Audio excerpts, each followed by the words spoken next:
So we have had some videos already now where I've tried to motivate you, try to encourage you, but this video will be a bit different. I thought I must quickly brief you on what you should do in the exam conditions in the examination hall.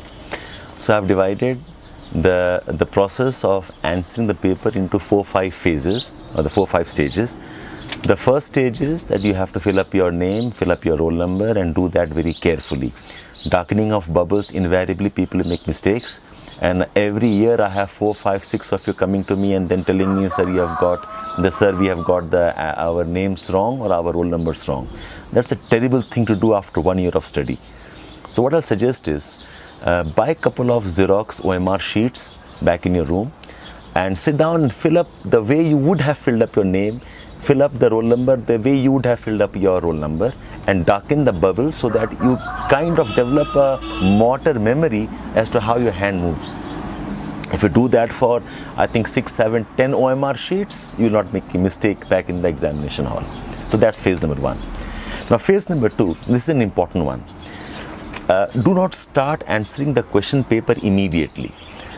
What happens is, say you start with paper, the first page, and you pick up the first question, and you read the first question, you find it's a tricky one, you want to leave it.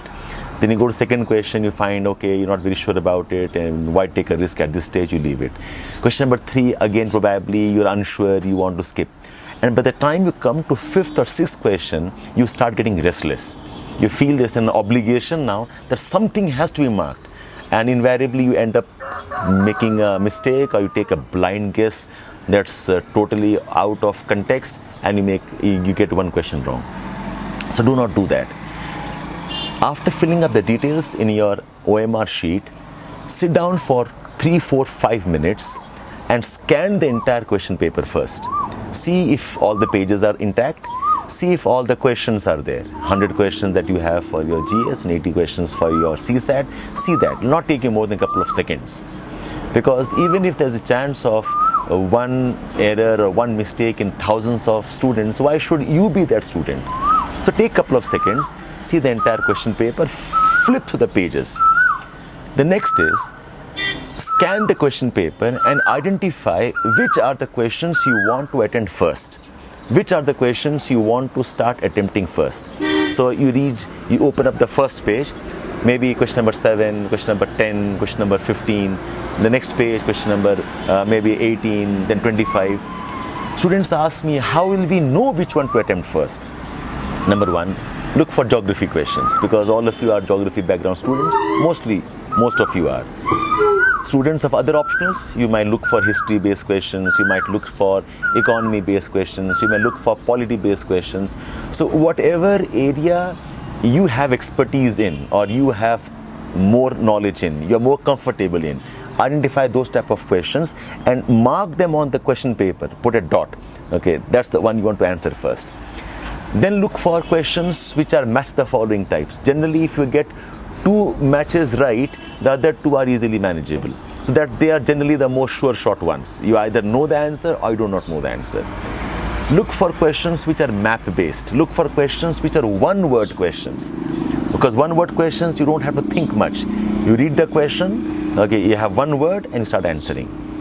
And a very important point here is, this one-word type of questions, you can always confirm by reading the Hindi translation also.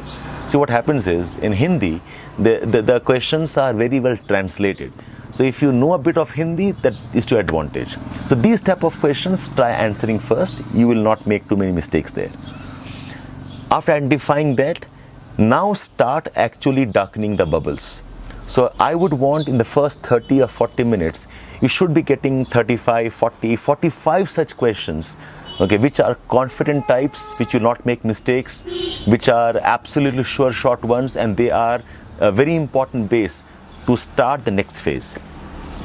Now in the next phase, which I say you should start at around 40 minutes time, now start with the questions which are based on smart guesses. Again, scan the paper. Ideally, please do not answer the question paper sequentially. Like I said, 1, then 2, then 3, then 4. Do not do that. Pick up 2 questions from the first page. Okay, pick up 2 questions from the next page. Open the last page. If you break the sequence, there is more likelihood that you will start identifying the questions without getting nervous about not answering some of the questions.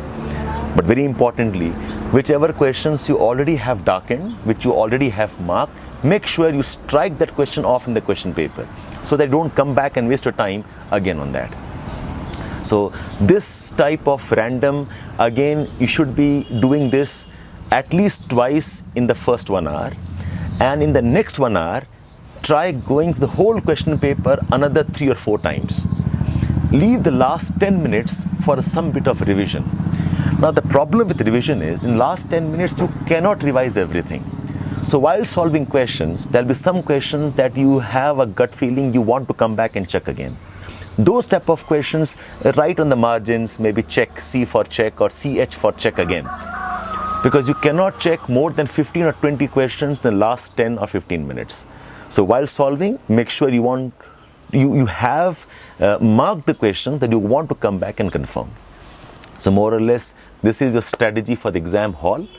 Now, 4 or 5 quick recap of what you should be careful about.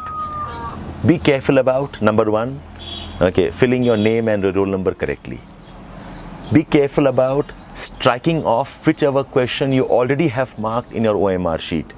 Otherwise, you'll be wasting your time reading the same question again.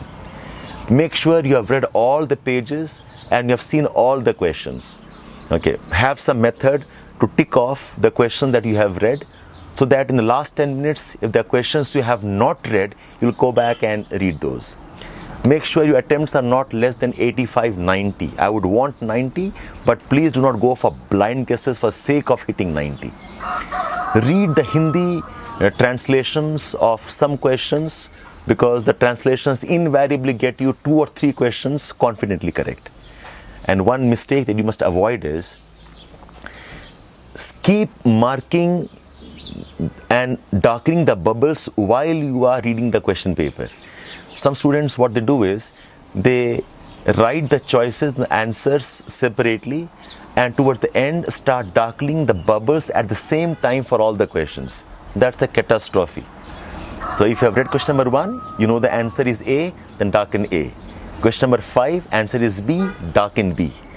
In the rough, do not write down A and B and D and C and then transfer them on the OMR sheet towards the end.